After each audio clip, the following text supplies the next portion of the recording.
I never used to believe that places could remember things, not the way people do. People carried their histories in posture and habit, in the pauses they left before answering questions. But buildings? I thought they were inert. Walls were walls and floors were floors. Medical clinics were just sterile boxes where sick people sat under bad lighting and waited to be told something they didn't want to hear. That belief didn't survive my accident. 6 months earlier, I'd come off my motorbike on a stretch of wet road just outside town. It had been raining all afternoon, the kind of steady drizzle that softened edges and dulled colour. I took a corner too fast, confident in that careless way you are when nothing bad has happened to you yet. The bike slid and collided with a barrier. The world tipped. Metal screamed against asphalt. Then I was lying on my back, staring up at a pale sky, oddly detached from my body like I was watching someone else's mistake unfold. I survived. My helmet cracked, my ribs bruised, my pride thoroughly destroyed. My brain, though, took it personally. Post-traumatic seizures, the neurologist called them, tapping the chart with his pen as if that made it smaller. Mild, he said. Manageable. Manageable was relative. The seizures were enough to cost me my job, enough to erode my confidence piece by piece, enough that my life reorganised itself neatly into before and after. Now I went to the local medical clinic 3 times a week, Mondays, Wednesdays, Fridays, monitoring by GP, medication adjustments, forms to sign. Apparently my brain was temperamental and required regular supervision. The clinic sat on the edge of town, a squat brick building designed to offend no one and impress even fewer. Inside, everything hummed faintly. Fluorescent lights buzzed overhead, the chairs were mismatched, vinyl cracked and patched, and they creaked when you shifted your weight. The carpet was thin and permanently stained, carrying that indefinable smell of disinfectant layered over age. The waiting room was the worst part, not because of the people exactly, but because of the waiting itself. Time behaved strangely there. Minutes stretched and folded in on themselves. You could sit for half an hour and feel like you'd only just arrived, or glance at your phone after 5 minutes and feel like you'd been abandoned.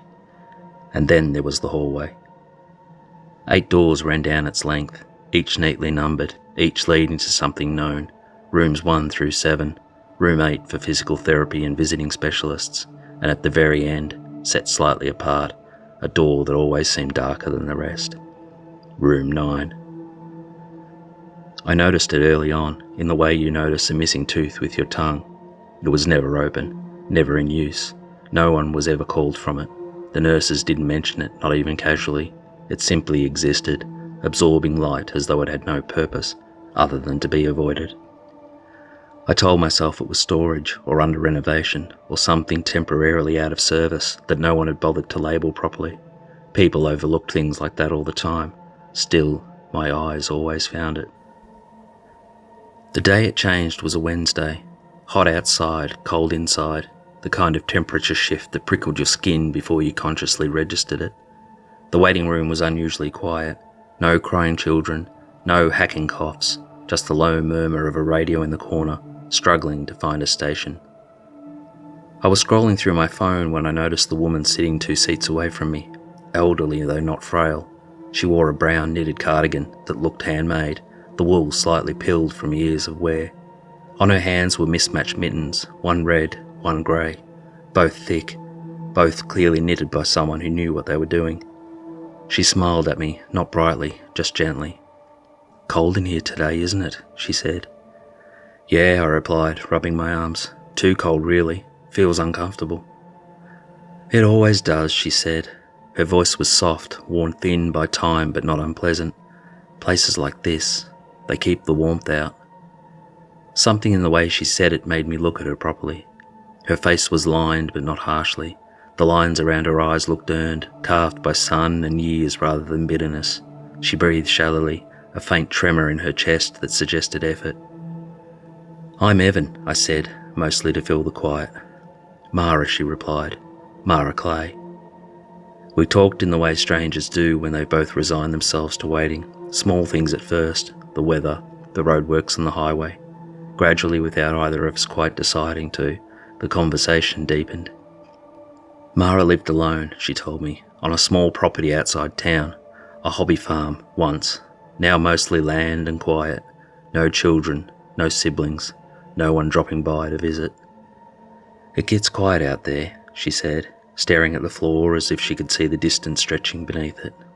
Too quiet sometimes, like the bush is holding its breath. I asked what had brought her in. Oh, just a check-up, she said. I haven't felt myself lately. Something's shifting inside. She tried to laugh, but the sound fell flat, like a tyre losing air. I remember feeling an unexpected warmth towards her, hard to explain, not pity exactly, something closer to recognition, like she was someone I should have known longer than an hour in a waiting room. That was when the sound came from the hallway, a soft click, like a latch being released. We both turned at the same time. Room 9's door was open, only a crack, but enough to let a thin strip of pale light spill across the floor. It flickered weakly, as though struggling to stay on. No one stood in the doorway. No nurse, no clipboard, no footsteps retreating down the hall.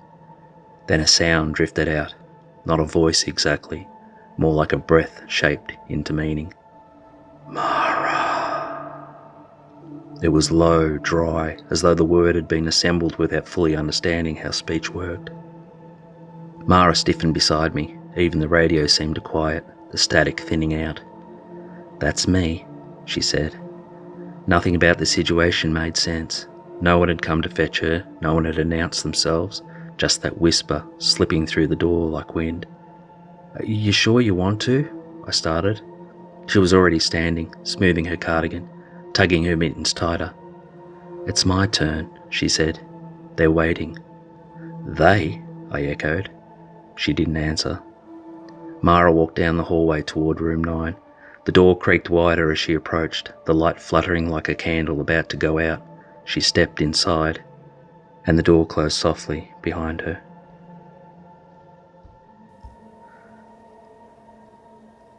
At first I told myself I was overthinking it.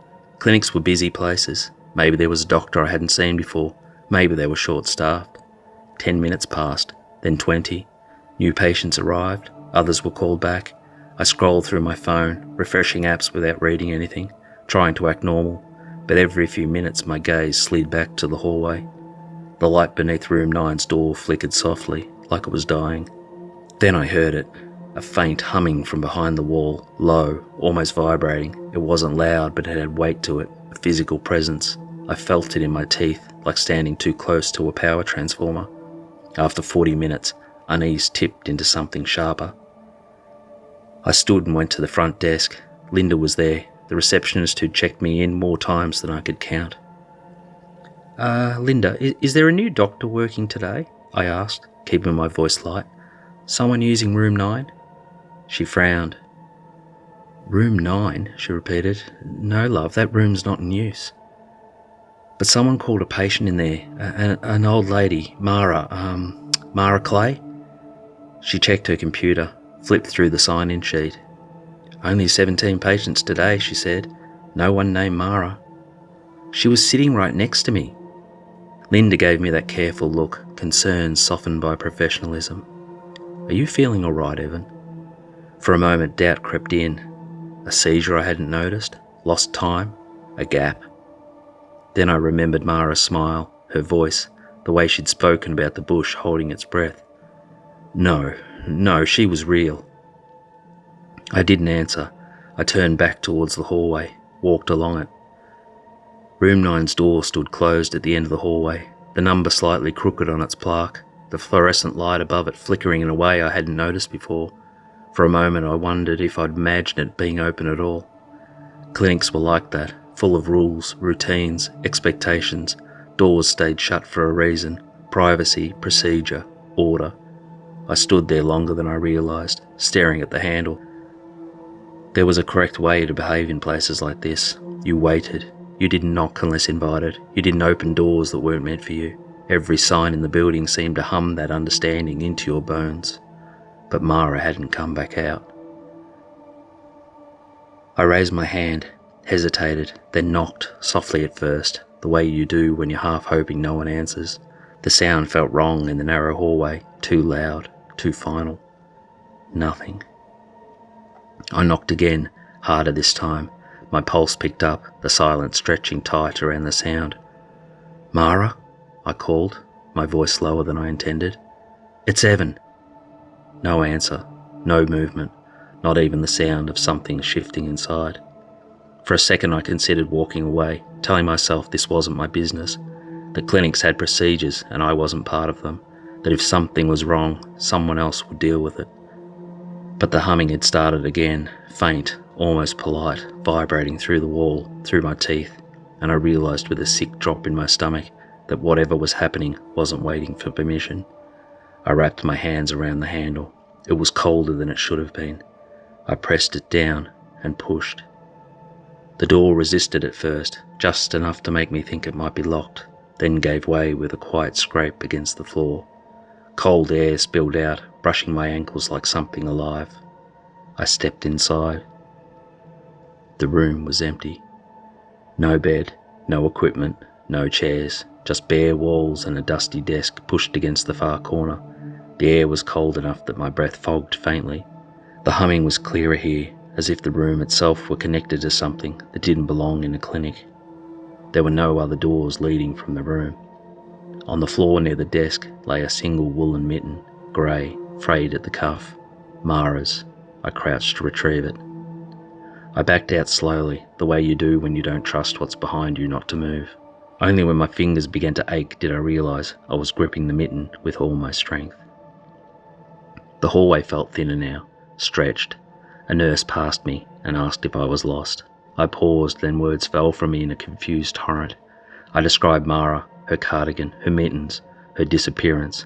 The nurse regarded me carefully, kindly, and then shook her head. "No one like that checked in today, Evan. You sound stressed. Are you feeling okay?" I nodded because it was easier than arguing. She gripped my arm softly, then carried on with her duties. As I headed towards the exit in a daze, Linda called after me.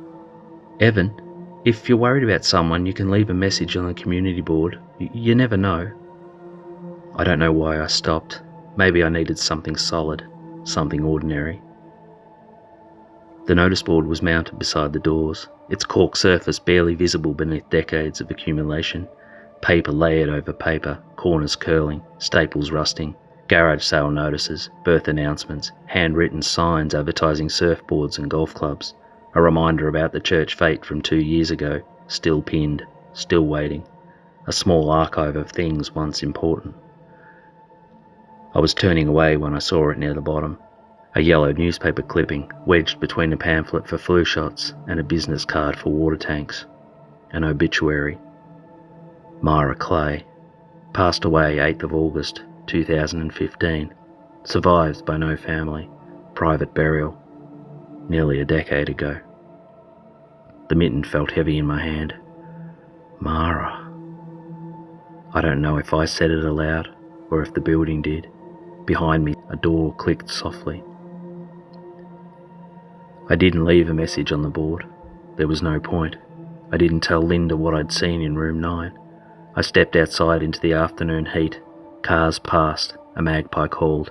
The world went on, doing its best to stitch itself back together. I still go to the clinic. I don't have a lot of choice. Same days, same schedule, same waiting room. Room 9 stays dark now. Sometimes when the lights flicker just right, I swear I hear breathing beside me. And sometimes, faint as a thought you don't want to finish, I swear I can hear whispers down the hallway. I don't look towards room 9 anymore. I'm afraid that one day the door might open, or worse, that something will whisper my name.